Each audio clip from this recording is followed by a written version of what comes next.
Assalamualaikum dan hai. Bermula 18 Mac 2020, kerajaan telah mula melaksanakan Perintah Kawalan Pergerakan PKP.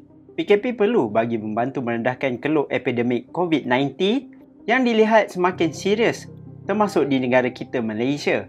Berikut ialah 10 perubahan besar yang akan berlaku dalam masa terdekat pasca wabak coronavirus. Pertamanya adalah pengenalan sistem amaran bencana kebangsaan bersepadu. Di negara seperti Jepun dan Amerika Syarikat, sistem amaran bencana nasional sudah wujud berdekad lamanya setelah beberapa tragedi besar yang melanda. Rakyat akan menerima SMS, notifikasi telefon dan amaran pada kaca TV sekiranya bencana besar akan berlaku. Malaysia masih belum lagi mempunyai sistem amaran bencana nasional yang bersepadu. Akibatnya, panik berlaku apabila mesej tidak rasmi dari media sosial diambil sebagai fakta. Kedua adalah saluran rasmi agensi kerajaan akan dipromosikan dengan lebih meluas. Adakah anda tahu akan kewujudan saluran Telegram Majlis Keselamatan Negara sebelum wabak COVID-19? Saya sendiri baru mengetahui MKN mempunyai akaun Twitter rasmi dan saluran Telegram. Jelas terdapat kebincangan selama ini dapat menjedarkan orang ramai tentang saluran rasmi pelbagai agensi kerajaan. Gunakan sistem SMS amaran kebangsaan bersepadu yang saya terangkan di atas tadi untuk penyebaran saluran betul. Sebagai contoh, jika berlaku insiden banjir besar, SMS akan dihantar secara berkala dan pada waktu yang sama pautan ke laman media sosial rasmi disertakan sekali. Yang ketiga adalah kawalan berita palsu bakal diperketat. Kita tidak mahu kebebasan bersuara disekat, tetapi sejak wabak COVID-19 mula mendapat perhatian dunia, jumlah berita palsu yang membanjiri media sosial meningkat berlipat ganda. Masalah ini tidak terhad di Malaysia atau di platform sahaja tetapi adalah masalah global. Kami tidak terkejut sekiranya selepas semua ini berakhir, beberapa kerajaan di dunia akan memperketatkan lagi akta berita palsu mereka. Akta yang digubal akan mendapat sokongan majoriti rakyat yang akhirnya menyedari betapa bahayanya kebatilan yang disebarkan tanpa usaha periksa.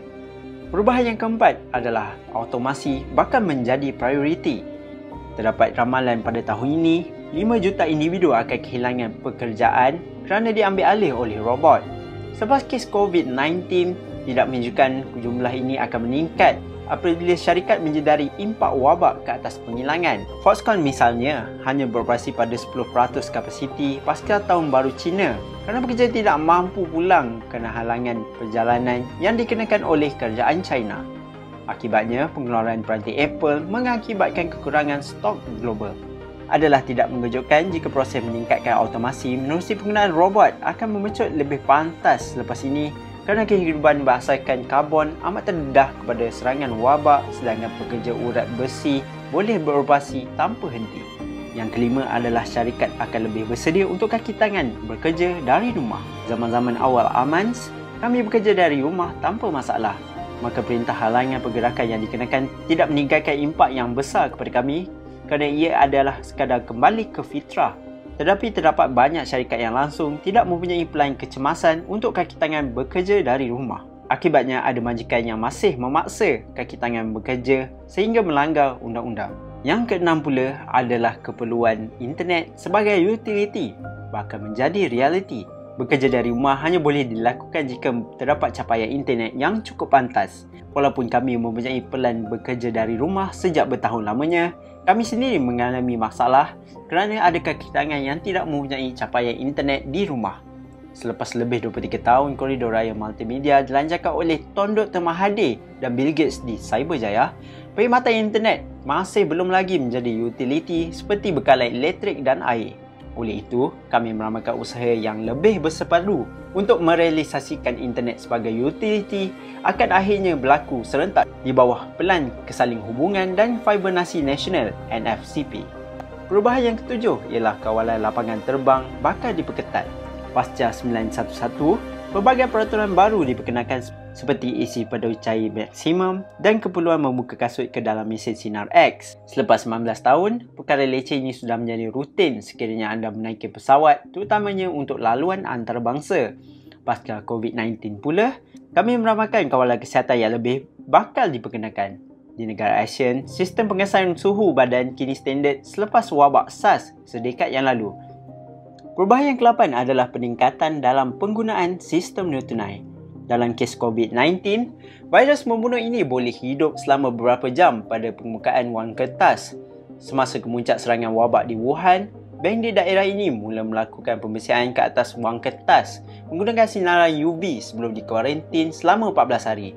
Di China, penggunaan sistem ni tunai sudah pun meluas dan masalah penyebaran minussi wang dapat dikurangkan. Di Malaysia, sistem ni tunai masih bertatih dengan pelbagai platform bersaing di dalam pasaran yang kecil. Ini amat menyusahkan pengguna kerana menggagalkan usaha kerajaan untuk menggalakkan penggunaan pembayaran ni tunai. Kami percaya selepas wabak COVID-19 berakhir kelak, kerajaan akan menggandakan usaha untuk meningkatkan penggunaan sistem ni tunai.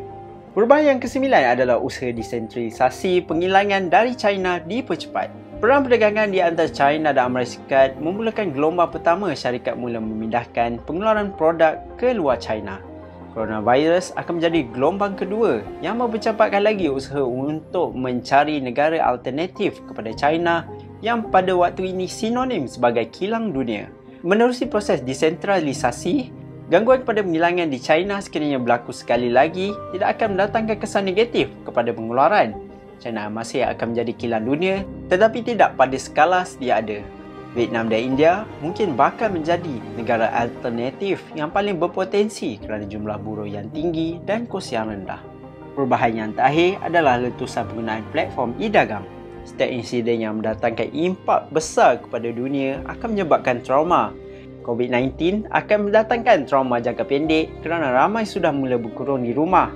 Keperluan harian dipesan secara atas talian melalui pelbagai platform e-dagang.